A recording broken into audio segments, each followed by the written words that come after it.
1996 के परमाणु हथियारों के परीक्षण के बाद एक बार फिर पूरी दुनिया की नज़र भारत पर। अब दुनिया में धाक जमाएगा भारत। इसरो ने हिला दिया अपने परीक्षण से पूरी दुनिया को। भारत ने हाइपरसोनिक और परमाणु हथियार तकनीक दोनों को साथ मिलाकर बनाया हथियार। भारत की घातक हथियार का परीक्षण देख कांप उठी दुनिया। यह हाइपरसोनिक हथियार बना, भारत बनेगा दुनिया का चौथा देश। दोस्तों, वर्तमान में जिस तरह से दुनिया भर में युद्ध चल रहे हैं और हर कोई देश अपने हथियारों को बेहतर करने में लगा है, उसको देखते हुए दुनिया की चार बड़ी महाशक्तियां चीन, भारत, अमेरिका और रूस आए दिन एक ना एक घातक हथियार और मिसाइल का परीक्षण करते रहते हैं। लेकिन दोस्तों, जिस तरह से रूस, अमेरिका और चीन के पास बेहतर तकनीक और अधिक पैसा भी है, बेशक रूस पर वर्तमान में नहीं है, लेकिन फिर भी रूस अमेरिका और चीन से काफ़ी साल आगे हैं।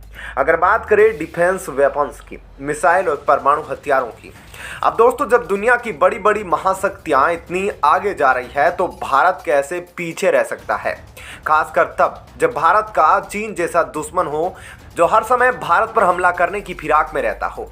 ऐसे में दोस्तों भारत की मजबूती भी बन जाती है कि भारत अपने डिफेंस बजट को बढ़ाए और साथ ही साथ नए घातक हथियारों, मिसाइलों का सफल परीक्षण करता रहे ताकि चीन जैसे देश को औकात में रखा जा सके। जी हाँ दोस्तों, विश्व में भारत की ताकत अब और भी मजबूत हो गई है क्योंकि अब जल्द ही देश के सुरक्षा बेड़े में हाइपरसोनिक वाहन शामिल होंगे। दोस्तों, भारतीय अंतरिक्ष अनुसंधान संगठन और एकीकृत रक्षा स्टाफ ने शुक्रवार को इसका परीक्षण किया है। परीक्षण में वाहन सभी जरूरी मानकों पर खरा उतरा है। इस परीक्षण के बाद भारत के रक्षा क्षेत्र को और अधिक मजबूती मिलेगी। दोस्तों, इसरो के आधिकारिक ट्विटर हैंडल पर एक पोस्ट लिखा गया है कि इसरो और एकीकृत रक्षा स्टाफ ने संयुक्त रूप से हाइपरसोनिक वाहन परीक्षण किया है। परीक्षण में सभी आवश्यक पैरामीटर्स हासिल किए गए और हाइपरसोनिक वाहन की क्षमता का प्रदर्शन किया गया। दोस्तों, अगर बात करें रफ्तार की, तो रफ्तार के मामले में हाइपरसोनिक वाहन सबसे तेज वाहनों में गिने जाएंगे। इनकी रफ्तार ध्वनि की स्पीड से 5 गुना तेज होगी। पलक झपकते ही यह आसमान में पहुंच जाएगा। बता दें कि हाइपरसोनिक वाहन एक हवाई जहाज, मिसाइल या अंतरिक्ष यान हो सकता है। हाइपरसोनिक तकनीक को नवीनतम अत्याधुनिक तकनीक माना जाता है। लेकिन दोस्तों, इससे पहले भी भारत हाइपरसोनिक मिसाइल और गाइडेड व्हीकल को लेकर कई सफल परीक्षण कर चुका है। दोस्तों, वर्ष 2020 में हाइपरसोनिक टेक्नोलॉजी डिमोन्स्ट्रेटर व्हीकल के सफल परीक्षण ने भारतीय रक्षा प्रणाली को ऐसी रफ्तार प्रदान की थी जिसकी बराबरी दुनिया के महज 3 देश कर सकते हैं। अमेरिका, रूस व चीन के बाद अपने दम पर हाइपरसोनिक तकनीक विकसित करके भारत ने आधुनिक रक्षा प्रणाली के क्षेत्र में बड़ी छलांग लगाई थी। दोस्तों, डिमोन्स्ट्रेटर व्हीकल स्क्रैमजेट एयरक्राफ्ट या इंजन है जो अपने साथ लॉन्ग रेंज व हाइपरसोनिक क्रूज मिसाइलों को ले जा सकता है। इसकी रफ्तार ध्वनि से 6 गुना ज्यादा है, यानी यह दुनिया के किसी भी कोने में स्थित दुश्मन के ठिकानों को महज कुछ ही देर में निशाना बना सकता है। इसकी रफ्तार इतनी तेज है कि दुश्मन को इसे इंटरसेप्ट करने में और कार्रवाई का मौका भी नहीं मिलता। दोस्तों, हाइपरसोनिक टेस्ट ड्राइव व्हीकल यानी कि HSTDV के सफल परीक्षण से भारत को उन्नत तकनीक वाली हाइपरसोनिक मिसाइल ब्रह्मोस 2 की तैयारी में मदद मिलेगी। इसका विकास रक्षा अनुसंधान एवं विकास संगठन तथा रूस की अंतरिक्ष एजेंसियां कर रही है। आप अब पूछेंगे कि हाइपरसोनिक में ऐसा क्या खास है। तो दोस्तों, सामान्य मिसाइलें बैलिस्टिक ट्रेजेक्टरी तकनीक पर आधारित होती है, यानी उनके रास्ते को आसानी से ट्रैक करने के साथ साथ काउंटर अटैक की तैयारी भी की जा सकती है। बैलिस्टिक मिसाइल पहले लॉन्च होकर हवा में जाती है जहां उन्हें कोई भी रडार आसानी से पहचान सकता है और किसी भी एक मिसाइल को छोड़ उस मिसाइल को नष्ट कर सकता है। वहीं दोस्तों, इसके विपरीत हाइपरसोनिक मिसाइल प्रणाली के रास्ते का पता लगाना नामुमकिन है।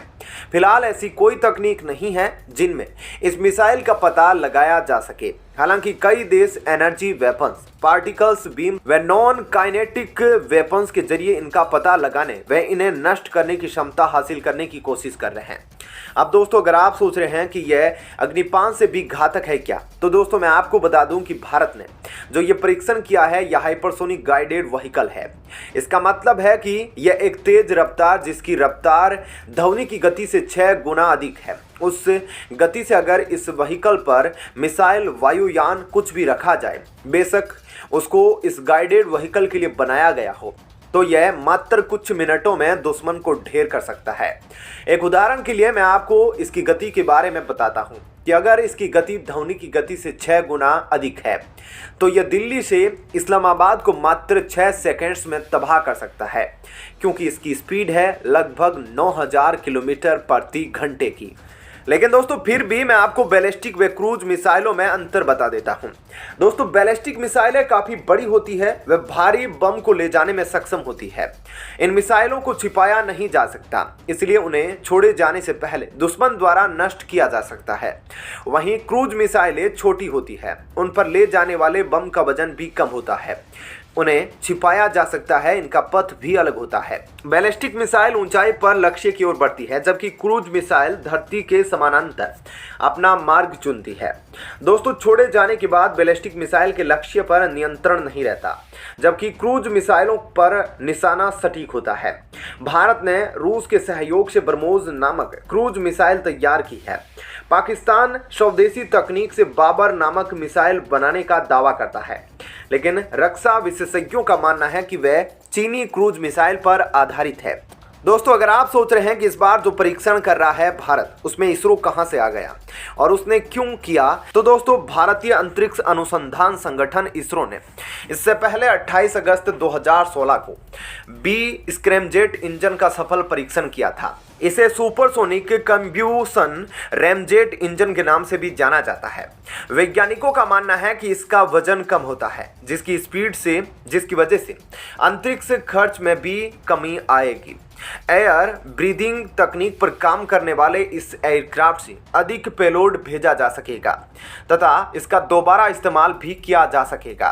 यह अत्यधिक उच्च दबाव व उच्च तापमान में भी काम कर सकता है। इसका साफ साफ मतलब है कि इस तरह से हाइपरसोनिक गाइडेड व्हीकल बनाने में इसरो को अनुभव हासिल है। दोस्तों अगर बात करें सबसोनिक, सुपरसोनिक व हाइपरसोनिक में अंतर की, तो आखिर पूरी दुनिया हाइपरसोनिक के पीछे इतनी क्यों भाग रही है और किसके पास कितनी है, तो दोस्तों ब्रिटेन निवासी रक्षा एवं अंतर्राष्ट्रीय मामलों के विश्लेषक जेम्स बॉस बोटिंग्स के अनुसार सबसोनिक मिसाइलों की रफ्तार ध्वनि से कम होती है। इसकी गति 705 मील यानी कि 1134 किलोमीटर प्रति घंटा ही होती है। इस श्रेणी में अमेरिका की टॉमहॉक, फ्रांस की एक्सोसेट व भारत की निर्भय मिसाइल आती है। यह मिसाइलें सस्ती होने के साथ साथ आकार में छोटी व रणनीतिक रूप से महत्वपूर्ण होती है। दोस्तों सुपरसोनिक मिसाइलों की गति ध्वनि की रफ्तार से 3 गुना यानी मेक 3 तक होती है। अधिकतम सुपरसोनिक मिसाइलों की गति 2300 मील करीब 3701 किलोमीटर प्रति घंटे तक होती है। इस श्रेणी की सबसे प्रचलित मिसाइल ब्रह्मोस है, जिसकी रफ्तार 2100 से 2300 मील यानी कि 3389 किलोमीटर से 3701 किलोमीटर प्रति घंटा है। सुपरसोनिक मिसाइलों के लिए रैमजेट इंजन का प्रयोग किया जाता है। वहीं दोस्तों भारत पिछले कुछ वर्षों से हाइपरसोनिक तकनीक पर काम कर रहा है। अमेरिकी कांग्रेस में पेश एक रिपोर्ट के मुताबिक भारत रूस के साथ मिलकर हाइपरसोनिक मिसाइल बनाने में लगा हुआ है। इस साल रूस ने कथित तौर पर यूक्रेन युद्ध में अपनी हाइपरसोनिक मिसाइल किंजल का इस्तेमाल किया था। भारत अपनी hypersonic technology demonstrator vehicle programme के हिस्से के रूप में एक स्वदेशी दोहरी सक्षम हाइपरसोनिक क्रूज मिसाइलें भी विकसित कर रहा है। यह मिसाइल पारंपरिक हथियारों के साथ साथ परमाणु हथियारों को दागने में सक्षम है।